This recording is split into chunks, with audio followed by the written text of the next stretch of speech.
computer. Hi, Gaston. Okay, please reshare the screen.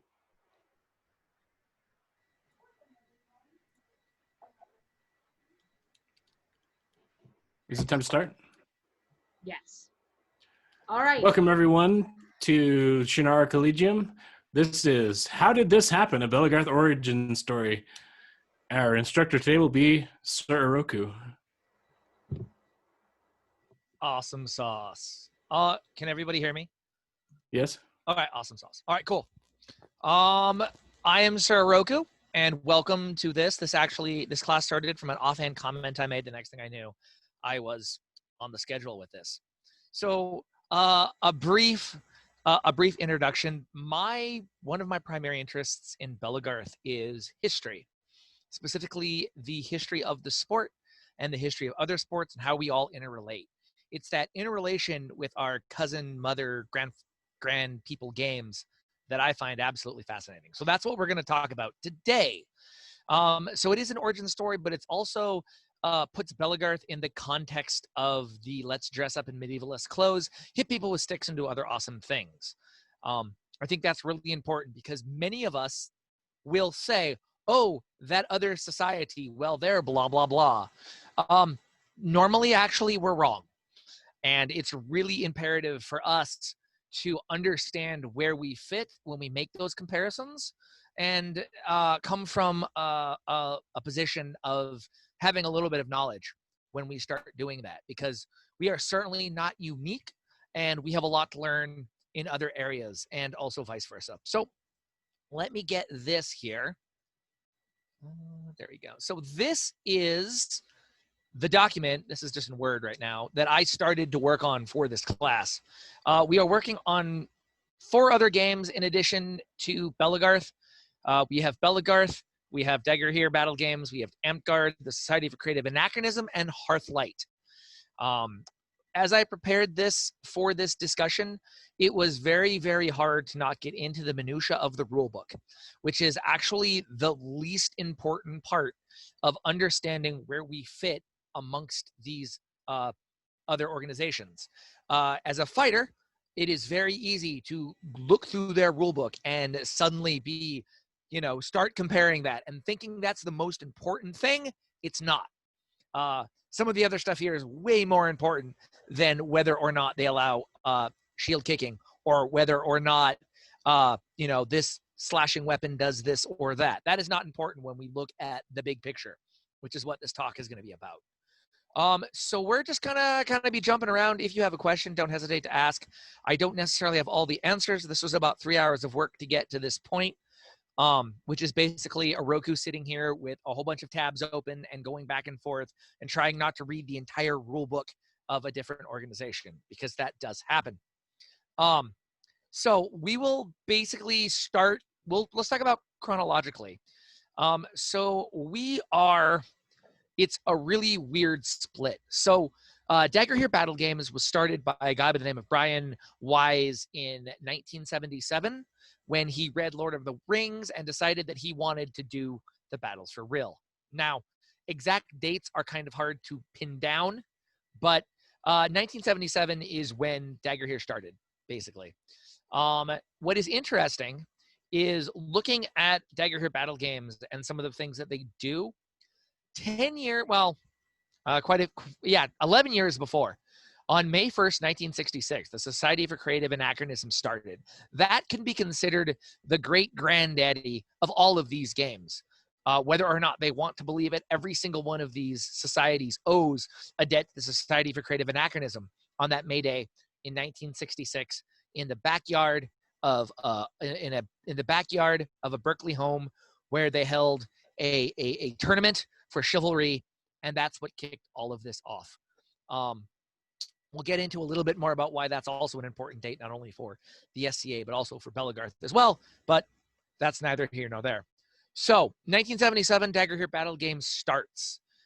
On February 12th, a guy by the name of Peter LeGroux held something called the Barbarian Birthday Bash. I'd have to look it up, and I'm not going to open another window to do that.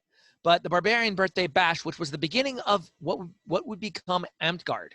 Now, There is a relationship between Amtgard and Dagger here. It depends on who you talk to, as does all of this. But basically, Amtgard decided that they could do it better, or Peter decided he could do it better, and he formed Amtgard.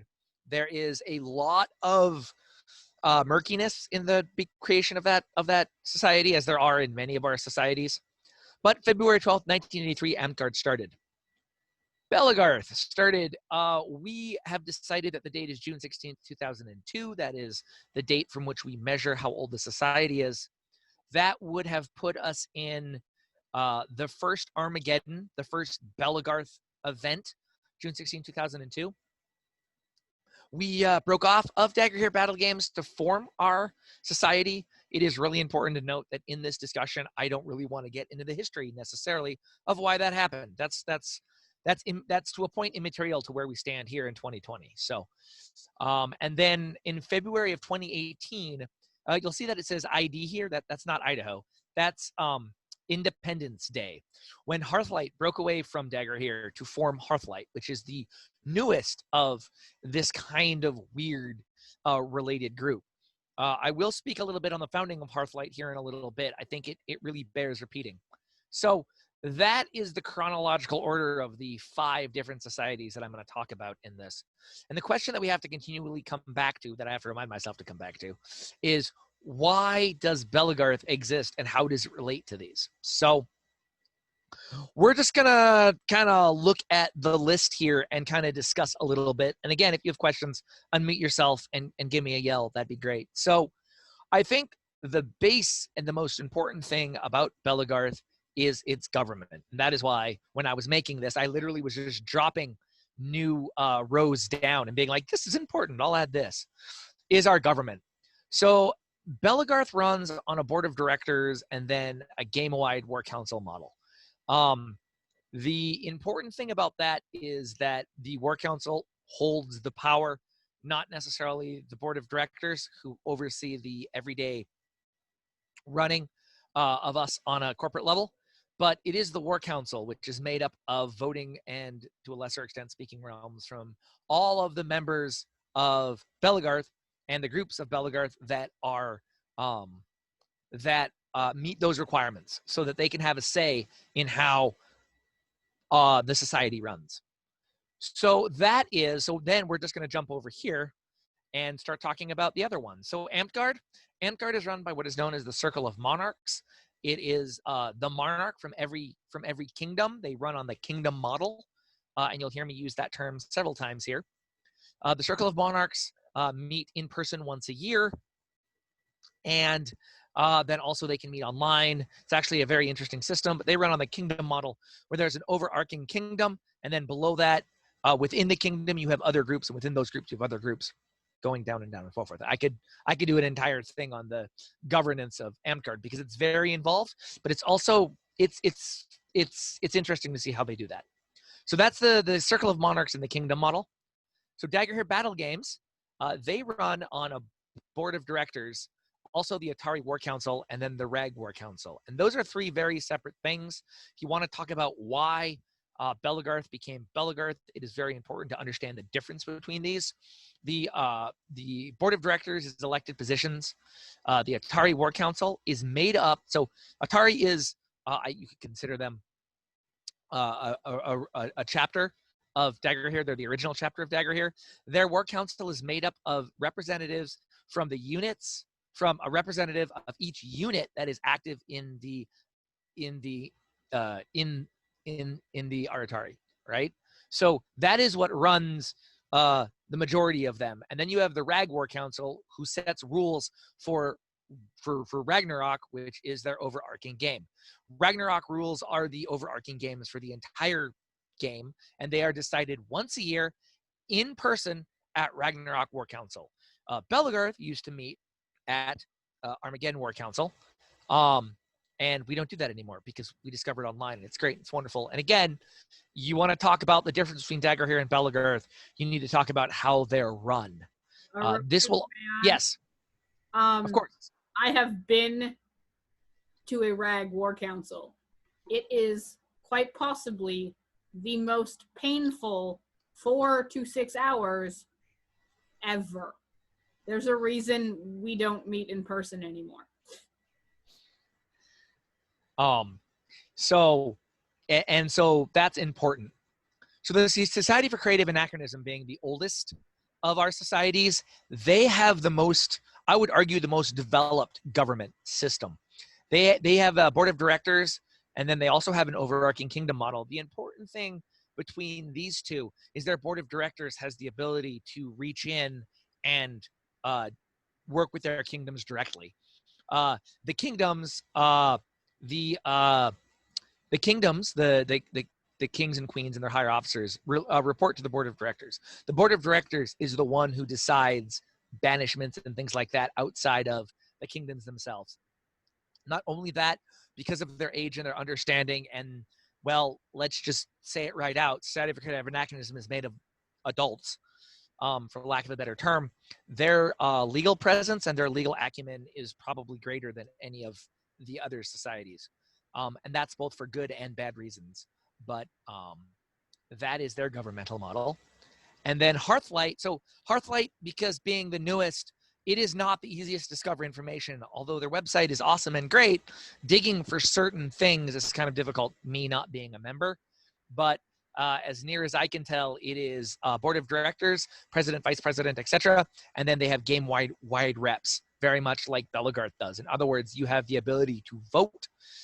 Also, as an individual member, I believe you have the ability to vote. It's one of the cool things that you get when you do that. But their voting follows very close to Belegarth's voting, and I have been very impressed by that. But that's a whole nother conversation. Moving from government, we can look at style of combat play. Again, we'll start with Belegarth. Belegarth is considered to be a sufficient force game.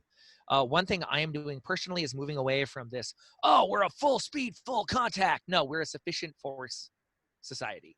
And I think that's way better, a much better way of determining how we play, because I think that's an instant difference between some style of LARP play and other games that are out there. So we require sufficient force. In addition to that, all but one of the other societies also require sufficient force. Hearthlight is sufficient force. Society for Creative Anachronism is sufficient force. Daggerhead Battle Games is sufficient force. And the important thing to recognize is in all of their governing documents, in whether it's their governing document or their rules, the words sufficient force are used. That is an important distinction. It says sufficient force. Amtgard is slightly different. Amtgard requires an auditory concussive, which is auditory. It says hit with an audible pop, that the weapon either stops or deflects. You can get into a little bit deeper when it comes to Amtgard, but in general, we do not consider them sufficient force. That term isn't used. That's not something that they go through. I will say personally, speaking as someone who's had only limited exposure to Amtgard, that every Amtgardian I've ever fought has played sufficient force. That hasn't been like, no. It's been sufficient force. And that's been really cool to see. But we can consider them a concussive, stop, and deflect. And I think that because the term sufficient force isn't used, that's their style of combat play. On some of the basics of combat itself, right? We, Belegarth, shield kicking, shield contact, and grappling. We do all of that. Dagger here does it. Hearthlight does it. It's funny that all of the things that have Dagger here as a split off from it, we all allow it. And we are rare in the fact that we do. Also, all three, Dagger here, Belegarth, and Hearthlight, also allow arrows to the head. The Society for Creative Anachronism does not. Grappling is not allowed. Shield contact is not allowed. And shield kicking is not allowed. And then Amtgard, also, none of that is allowed as well. There are those who would argue that the rough and tumble nature of Dagger, Belegarth, and Hearthlight is a detriment. I would argue it depends on what you're trying to do. We are all trying to do different things as far as this goes, and I'm going to touch on that in the next one, which is fight for positions. So in Belegarth, my ability to hold an office, whether it is an unofficial office in our case, like knighthood, or whether it is an actual office, to be a member of the board of directors or to be a realm leader, I don't have to. at least locally, I don't have to fight for that, and there's nothing in our rules that say I have to fight for it. Oh, excuse me. Dagger here is also the same. Hearthlight is the same. Now, Amtgard and the Society for Creative Anachronism are slightly different. I'll touch on the SCA first. In the SCA, as far as leading to become king or queen, depending on the level of group that you belong to, and again, that's a whole nother conversation. That is done through martial combat. That is done through specifically rattan combat. That is how they determine those positions. Although I have learned in my relatively short time in the SCA, although kings and queens are great and mighty, it is truly their officers who are actually the things that keep a kingdom going. Those positions you do not have to fight for. However, the ooh, pretty, look at me, I'm running things, you do have to fight for it. You don't have to fight for their board of directors or anything else like that. But as far as being king, the only way to do it is to armor up and fight. Amtgard. I should have put an asterisk here. I did not. Actually, here, let's do this here. Aha, there we go. Fight for positions. Yes, with an asterisk. So it depends on what you are doing. If you wish to be a Knight of the Sword, or to become or to get your masterhood in that path, you have to fight for it. You have to fight for it through winning competitions. Also, there are some elements of fighting that are involved depending on where you are as to some positions, like champion, right? There's fighting, there's crafting, there's all different types of things that you can do, but it's a comprehensive thing in order to make that which is an official position. Fighting is involved. So the asterisk is there in the fact that you don't have to fight for all positions, but there are positions that, yes, fighting is going to be involved. Tome of Rules. This is also important. So in Amtgard, it's V version, whatever number it is. I think they're on V8 right now. So their Book of Rules is called V8. In Dagger Battle Games, it's the Manual of Arms, or the MOA. In Belegarth, it's the Book of War, or the BOW. In the Society for Creative Anachronism, you can look at it roughly as the Marshal's Handbook, which is pretty much all the rules for the lists and stuff like that. And in Hearthlight, they decided on the Treatise of War, which is also very interesting reading. If you haven't read it, I suggest that you do.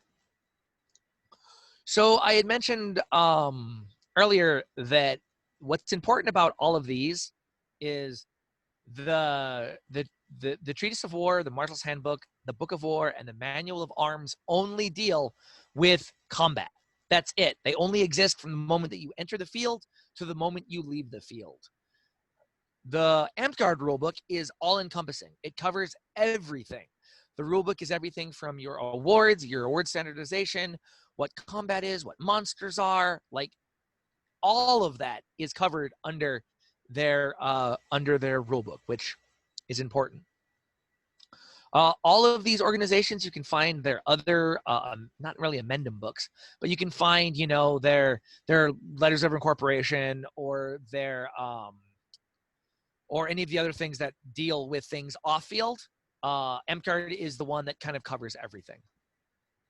So the basic group level. In Belegarth, we have realms. The basic group level of Belegarth is a realm. And in Dagger here, it's a chapter. In the SCA, this is interesting. In the SCA, one could argue it's a barony. My baron informed me that it was a shire. Talking with Sir Kyrian, he also believed that it was barony, since that's kind of the mid-level. But there are different ones. I just put shire since that's what my baron said. That's like, you know, the minimum group that you can have. Hearthlight, it's a chapter. These are where you go and do your basic things. These are your local groups, if you will. So this is a big one right here, knighthood, right? In Belegarth, Medieval Combat Society, knighthood is 110% official, right? I get to wear fancy clothes and walk around like a pompous blue jay because, well, someone said I could, and people don't seem to mind. There's nothing in the rules that says that any of this relates to any of the rules or to any special position. In both Belegarth, Dagger here, and as I understand it, Hearthlight, pretty much knighthood You might find that a lot of officers are knights, but that's simply because they've been around longer, and sometimes sooner or later, if you're here long enough, that just sort of happens. But it does not mean that that is what has to happen in order to do it. In the Society for Creative Anachronism, it is official. It is in their rules that there are things that are reserved for knights, and there are specific duties of knights. Also, kings make knights. In Amtgard, it is also official. There are things that are reserved for knights. There are a king gives a knighthood, and generally a masterhood is required. Masterhood being your 10th level. They have ladder orders, and you work through getting your ladder orders from 1 to 10, and at 10 you are eligible for knighthood. It does not mean that you are a knight. It means that you are eligible for the order that you belong to, and we'll get to those in a moment, and the crown, the king or queen, to decide if you are worthy of the title. So that is how they do things there. Belegarth, and I guess to a lesser extent Dagger here, way back in the day when we were still Dagger here, our first knight was made by a king. There are a couple other kings in there, but that has generally fallen out of favor, and that was the realm of Middle Earth, from which 99% of knights descend from. So that is where that comes from. So peerage. So in Belegarth, our peerage is unofficial. In other words, there's nothing in the rules that says the peers that we are attempting to create. There's nothing that gives any special rights. Nothing is reserved for them. It's primarily a societally based thing where we as a society have decided these things, and therefore we do our best to do it. Dagger here is the same way. Hearthlight is also the same way. Again, I haven't gotten a lot of information on Hearthlight peerage or knights, but we're working on that. So in the Society for Creative Anachronism, they very early decided that they needed to have peers to the chivalry, which was the first. And they are the Pelican, which is their service, the Laurel, which is their crafting, their Masters of Defense, which is steel combat, and to a lesser extent, their Rose, which is, they are royal peers. However, they are not one of the official peerage, of which there are 4, the Chivalry, the Pelican, the Laurel, and the Masters of Defense. Those are by rule, by written documentation, they are equal. There is nothing different about them. And if you are around good SCA groups, you will discover that that is very much the case. Amtgard. Amtgard has knights, and they have Knights of the Serpent, Knights of the Crown, Knights of the Sword, and Knights of the Flame. And you are set up for one of these depending on which letter awards that you are awarded, and you can sit for them. I'm going to try this here. Serpent roughly is for Serpent is for crafting, Crown is for leadership, Sword is for fighting, and I'm missing something, and Flame. Again, though, it's all related to the ladder awards, and the ladder awards kind of intertwine sometimes. The most regulated one is Sword. Actually, I would say Sword and Serpent, but that is how knighthood is achieved. So you get your masterhood, and then you will be eligible for your knighthood in that. So now we get to the world of a lot of asterisks in some of the societies, and this is really where I struggled to come up with this. So in Belegarth, is there an individual membership requirement? No, there is not. In Dagger here, is there one? No. And by individual membership requirement, I mean, are you required to have some sort of official membership that you are a member of this organization? Are you paying for it? Do you get baubles, something like that? Also in Hearthlight, no, there's an asterisk next to the no, because recently they have started working on their fundraising, and I believe that's related to events. So I do not, there is no individual membership requirement, but they recently had votes this year, and I didn't see any update to their other documents that would help me understand what those votes exactly meant.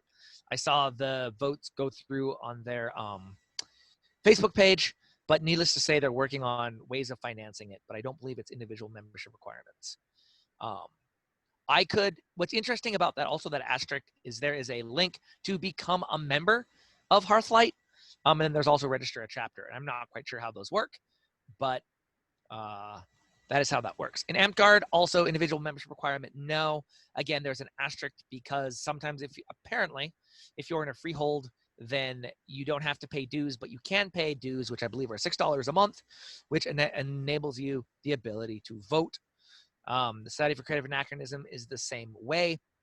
I would say that for Amtgard and both the SCA, it would be fair to say that as far as individual membership requirements, you are free to attend, but to participate, there may be a monetary requirement.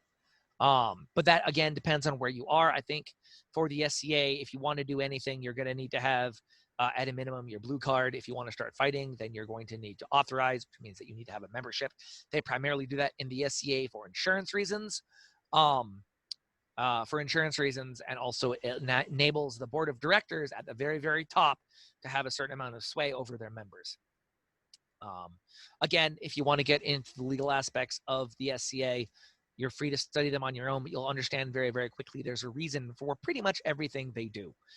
There's nothing that they do, I've discovered, governmental-wise, that doesn't have a reason behind it. Sometimes they make the change before they have a reason for it, but more often than not, there's a reason for it, which is why they had to make the change. So group membership requirement. Belegarth. If you're a realm of Belegarth, are you required to do anything towards the national organization? No, you're not. Dagger here. No, I'm going to put an asterisk on that because you do have to sign a chapter agreement for that. And that is a binding contract between you and Dagger here Battle Games, which is run by the Aratari in order to be considered a member of Dagger here.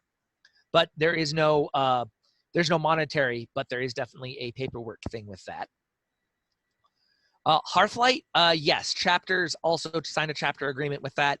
There is also, as I understand it, a requirement for chapters to send X amount of dues off of events to the national organization for fundraising.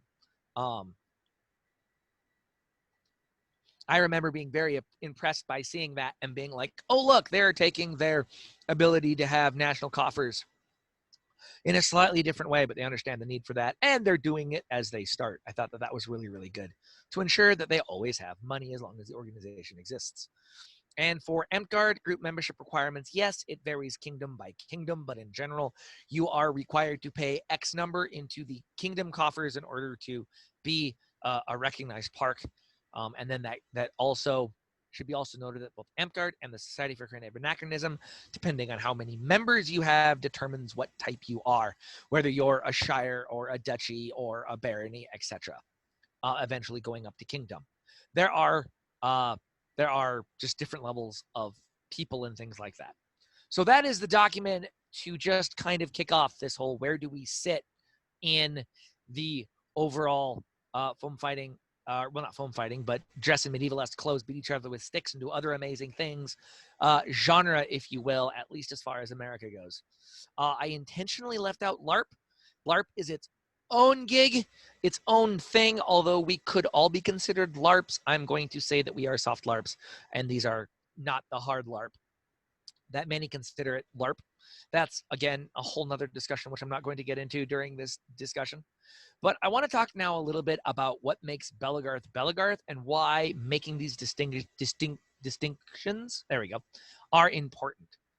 If you are a member of Belegarth, it is very important to understand that people do things differently outside of our society. And sometimes, in my opinion, they're going to do things better. And it behooves you to look at the games that we're vaguely, slightly related to understand why we are the way we are. Government especially, if you look at Dagger here versus us. Also, where our rules converge. I specifically didn't get into rules. But if you really want to know how we got to where we are, I highly advise that you do what I do when I am bored and jump into the Belegarth official forums and go to the rules discussions and then the rules development forum, order them by date, and look back in 2005 when we were starting our rules. Learn why we have the weight minimums we do. Learn how things came about that. There are reasons for them. It wasn't arbitrary, and it's actually a fascinating look at the early days of Belegarth becoming Belegarth as to why we have things the way that they are.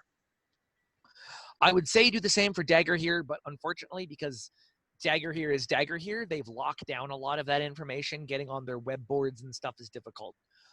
Before they decided to shut everything down, I also did the same thing back there. I could go back, find discussions, and be like, oh man, this actually became this way. And I've continued that with Belegarth. Hearthlight, it's a little harder, but it is very easy with Hearthlight to see where they took Dagger here. I'm like gesturing with my mouse. I don't know if you can see that or not. How they took Dagger here in Belegarth, and some information from some other things and formed Hearthlight. That is really fascinating to see where they pulled from, where they decided that perhaps they could do it better, and whatnot. That is fascinating. You want to know why we are the way we are? Look outside of our sphere, and you will very quickly begin to understand why we do what we do. And then you will also hopefully get ideas on how we could draw some in from other people as well. I think one of the really important things, though, is our government. It is not perfect. No government is. But the more that I actually get into it, the more that I look at it, the more I begrudgingly am like, yep, I guess that sort of makes sense. It is definitely a bottom-down model, or a bottom-up model, and that is important. The bottom-up model has its strengths and weaknesses, and the top-down model has its weaknesses. And finding out how those work and how they interact is really super important to better understand not only our government, but how we can learn from the government of others.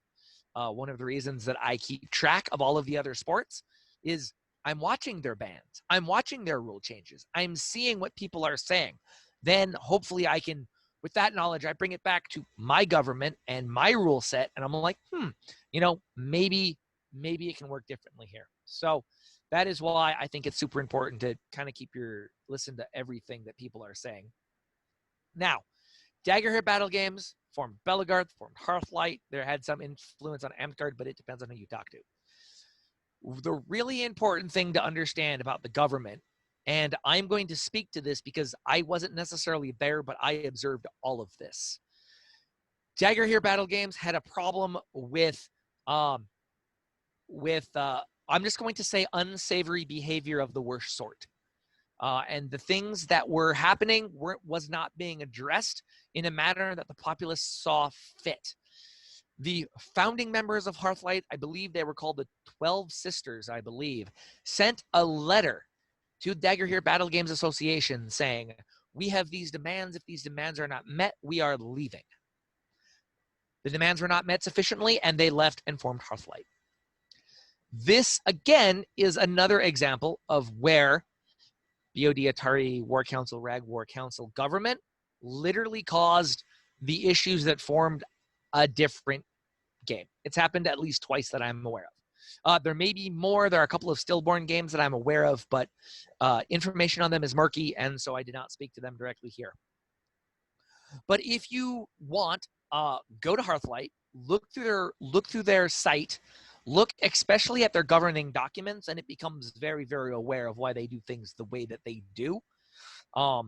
There are some things that are very much we don't want this to happen ever again. We are doing it differently.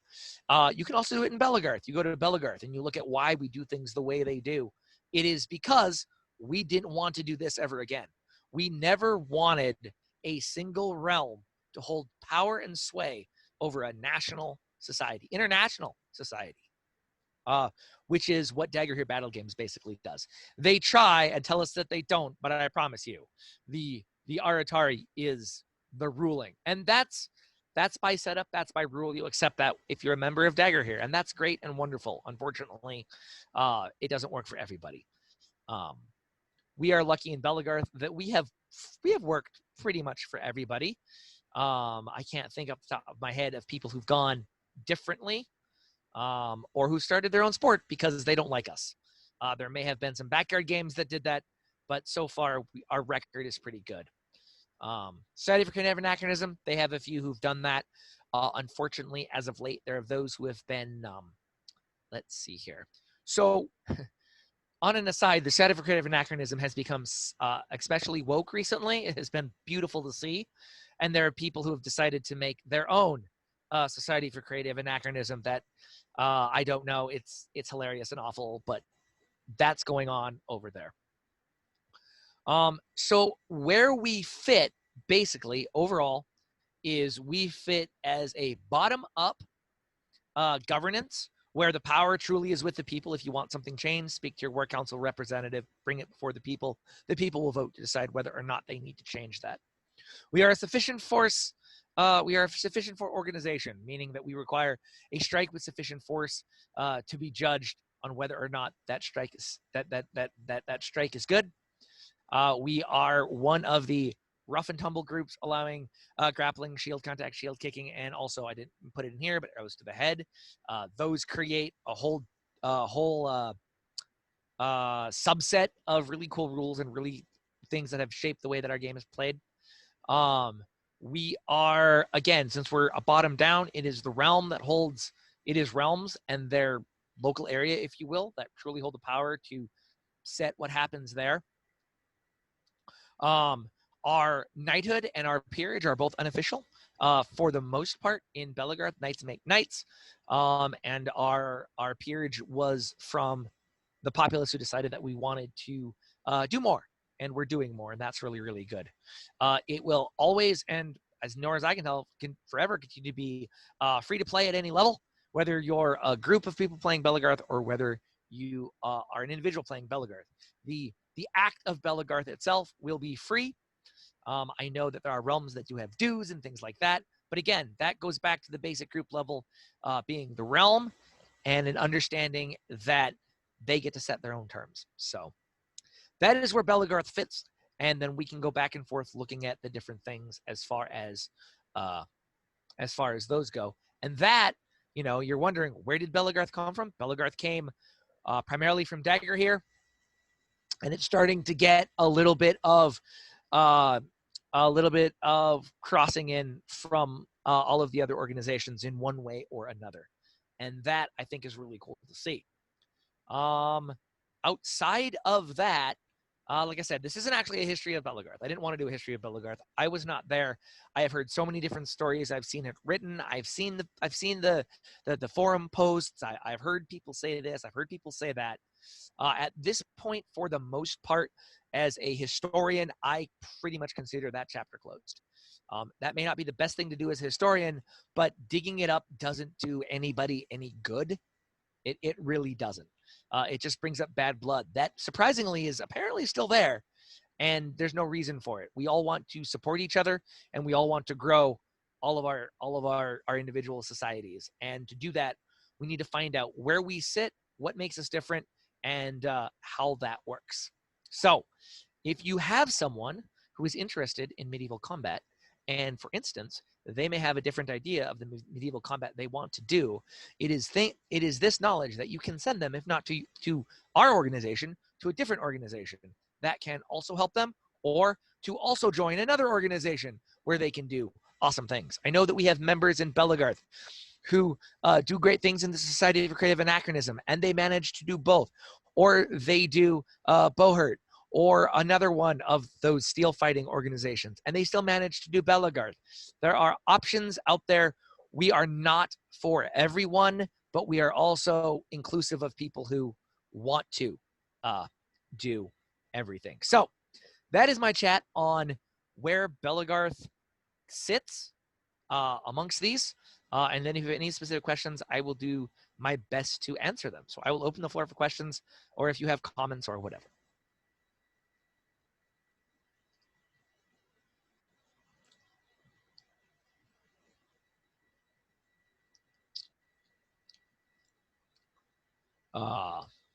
So I guess then I will ask you guys questions. Did you guys find this helpful? Did this give you any information that maybe you didn't have, or does it help you to understand it a little better? Oroku, would Me? you stop sharing your screen, please? Oh, yeah. I mean, it just means that we can put up the end question cap thing. Oh, thank you. There you go. All right. Yes, hello. Hello. Hi, I really liked, I only got to catch the last bit of it, like the last half or whatever, but I really Okay. like that, that chart that you just had Uh-huh. I screen capped it for future use, but is there like a link to that or something that I can have so I can share with others? I Is that will upload it, and it will be available it'll be available somewhere. If not, contact me in the next week and I will just send you the actual document itself. But Wonderful. I will certainly do my best to make sure that is available. As a matter of fact, give me 1 second here. How are you? I'm doing very well. I just got off Excellent. work. I've been Very listening to good. the classes as much as possible. I'm personally, I caught the last bit we were talking about different organizations, and I am also very fascinated with how other organizations work and the similarities and differences and where people have taken things and made them better. The local LARPs to me are Dystopia Rising and there's some Twin Mask. I haven't really gotten into that. And then Saber Legion, which is like a lightsaber combat group. Okay, yeah. And they all have very different structures of organization. And a lot of the ones that are local to me are ones that are like franchises or are for-profit organizations that use very similar aspects to our organization. And I think it's fascinating to see those. Not too much SCA near me that I can see, but it was cool to see all the differences there on your chart. I believe as organizations, we are way stronger together than we are apart. And I think sometimes we spend way too much time trying to find our differences as opposed to finding how we're alike and how to help each other. I agree. So. And I just discovered. Oh, I'm sorry. Go ahead. No, go ahead. I actually am coming from the SCA. That's my main group, and because of COVID, that's how I've discovered Belegarth and Amtgard, because Facebook is like, "Hey, there's this Bardic thing," and I'm going in and I'm like, I don't understand these terms. And it had just tossed me into, a Bardic with, I believe that one was Amtgard, and through Amtgard, I've discovered Belegarth, and so, it's been truly fascinating because the SCA, while it satisfies some of my requirements in my medieval stuff, it doesn't satisfy all of them. And so I didn't know about the other groups. So it's been really, really fascinating, especially with this, to show all the differences and what's also similar. I've really enjoyed that. Oh, So thank you. Thank you for putting this together. I play really closely with our local SCA group. I'm not as involved as I'd want to be, but everyone seems to know who I am. I've won a Bardic competition, which has been really cool, and I talk a lot. And that has really that was the start of me beginning to be like, well, what about all of these other things and whatnot? So, I have very small dealings with Amtgard, but they've always been lovely people, because when you get a group of us, no matter the society, sitting down and chatting, there's no difference. I have to agree. And my interest in any of them really isn't the fighting, because I have physical issues and respiratory issues. I'm into the arts and archery. So, it's fascinating to see the differences that are available to me in other groups, and I've really enjoyed that. Come to Belegarth, we'll let you shoot people in the head. With very fluffy arrows. I shot dragons today in the head. And Nightwalkers. We had an unofficial shoot, and it Very was good. The Halloween dragon masks and Nightwalker masks. It was great. What is your local SCA? I'm in the Barony of Starkoffen in Las Vegas. Okay. I see So you are to our south. Started Dune then. For Belegarth, yes. Yeah. Sorry, my brain automatically goes to what realm is there? Carps, there's likely SCA in your area. You probably just don't know about it. Oroku, what kingdom is California? It depends on where you are, because I believe Las Vegas is in a different kingdom than California, which is like free. I want to say actually, Southern it's California not. is Kaid. Southern California and Las Vegas are Okay. Kaid, and I believe Northern California is the Kingdom of the West. Kingdom of the West, right? And then you go farther into Washington. Okay. Yeah. Sweet. So Carps, there's probably SCA in your area. I'll go take a look at the known world map, and I'll send you a link when I am about it. I'm very interested. I'm in Irvine, California. Yeah. Okay. Orange County. That's the LA area, so you're part of my Kingdom of Kaid, and I can probably get you in touch with people if you'd like. I Neat. can message you on Messenger if you'd like later, and try to connect you with someone in that area. I'm about it. Yeah, thank you. I love it when this happens. This makes Right? That's why we're here. So one thing that I really, on a slightly more serious note, and I don't want to disparage groups, but if you want to chat offline, and this is important for us to understand, it's one thing that I know that our board was well aware of, because I know that I chatted with them briefly. The formation of Hearthlight as it relates to Dagger here is incredibly important for any medieval society. The events that caused it and how that happened, that is a lesson that needs to be learned. It doesn't need to be shouted from the rooftops and put on blast, but if you have any information, if you have any interest at all in how that works, the formation of Hearthlight that broke off from Dagger here is really important. So for those of you who have other knowledge of that, then you'll know exactly why. But if you want to chat about it sometime, I would be willing to chat with you, or send you to people who would be willing to chat with it. Because like I said, I watched that happen and I was rather concerned. I was concerned for all of our organizations as this happened.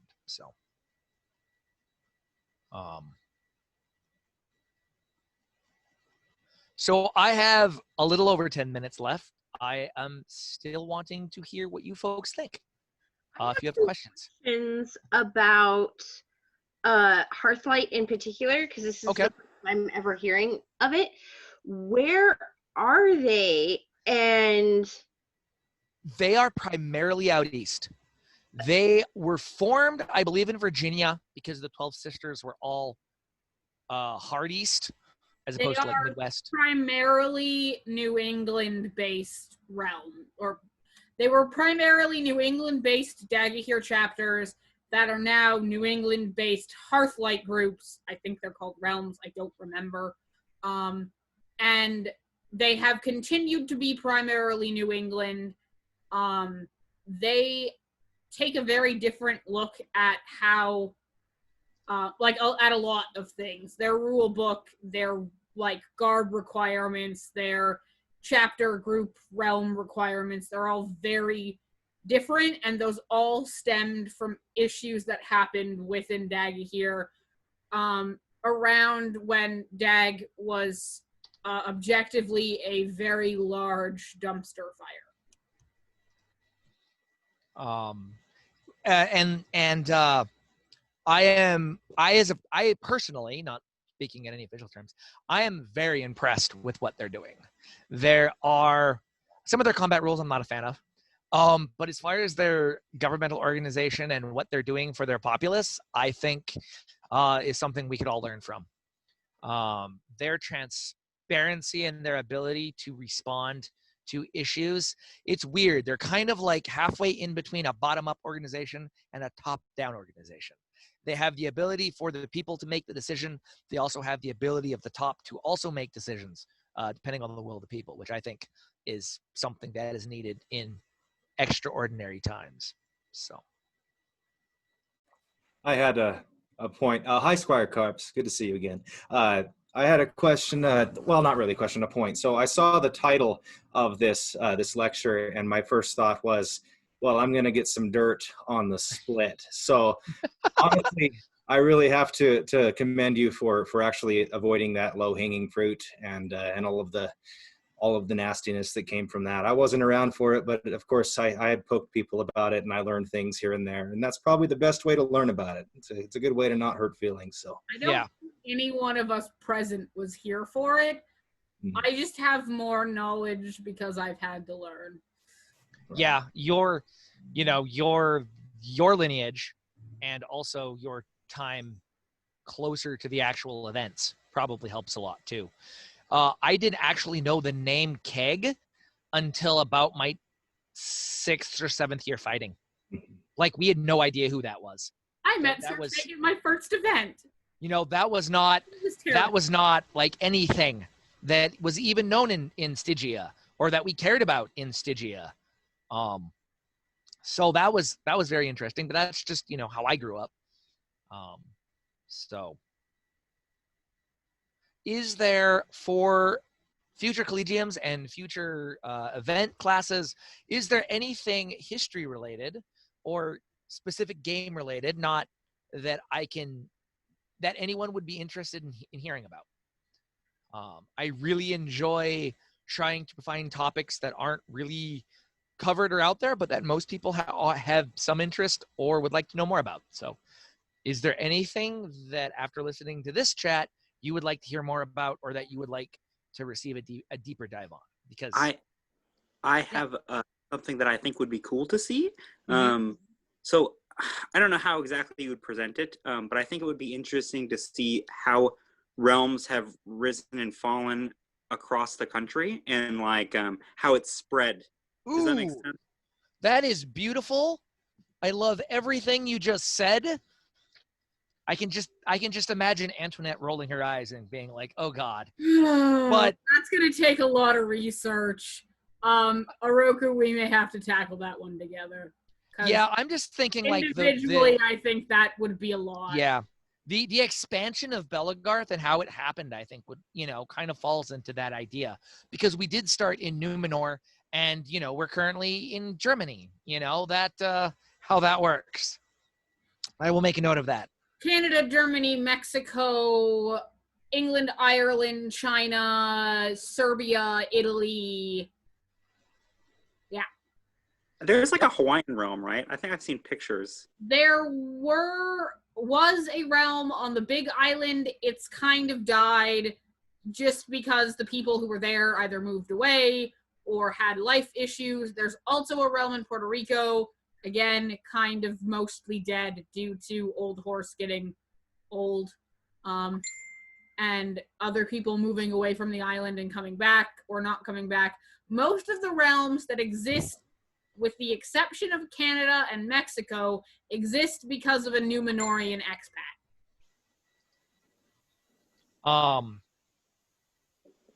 But yeah, it has been really fascinating. I'm really happy that I have Antoinette here with me, because we have both, again, this is kind of what we do. This is what we enjoy, and this is the knowledge that we have. And one thing we want to do is share it with all of you. Sometimes unwillingly, yes, but we want to share it with all of you. Because I believe that, as with real world history, if you know where you came from and you know how things happened, then that's going to chart a better future for whatever it is that you want to do. And we forget our past at our own peril. I'm also really quite excited that we have people who found Belegarth through Amtgard and then all of a sudden showed up at our Collegium, which is quite cool. So that's quite awesome. I don't know how to pronounce your name from its spelling, but welcome, and I'm glad that you are here. Thank you. Yeah, it's Christia. That's my SCA name. It's close enough to my mundane, which is Kristen, and I need something I can answer to. But yeah, I have really loved what Zoom has done for the virtual events with COVID shutting everything down. For someone like me with respiratory problems, where meeting people in person can be, it can put me in the hospital. So, perfume can put me in the hospital. So it's, I have very sensitive lungs. And so being able to meet with people literally worldwide has been fantastic, and just learn so many different things, because like I said, I'm into the learning and crafting and Bardic and all of that. So, well, as much as I can speak for quote unquote all of Belegarth, I want you to know we appreciate your presence, that we like you here, and that we're so happy that you are here. I've attended a couple of the Belegarth collegians when I've been able to. I haven't been able to attend quite as many because I'm trying to pack my apartment and find a place to live, find a condo to buy. But moving during a plague. That's yeah, I would not want to do that. But yeah, so my biggest thing lately that I have actually gotten done is this. Oh, that is wonderful. My harp is now together, so now I must learn to play. That is kind of what happens when you do things. Bardic's tonight, right, Sven? Oh, there's a Bardic? It's tonight. Yes, at 8 p.m. Mountain. 8 p.m. Mountain. What is that on Pacific? 7 Pacific, I think. 7 yes. Pacific. Okay. Because we lose an hour going west. I will have to try to find that. So, any other questions for Sir Oroku? No, but can we throw up the end screen, please, so I can end this recording? Yeah. Thank you. Ta-da! Beautiful.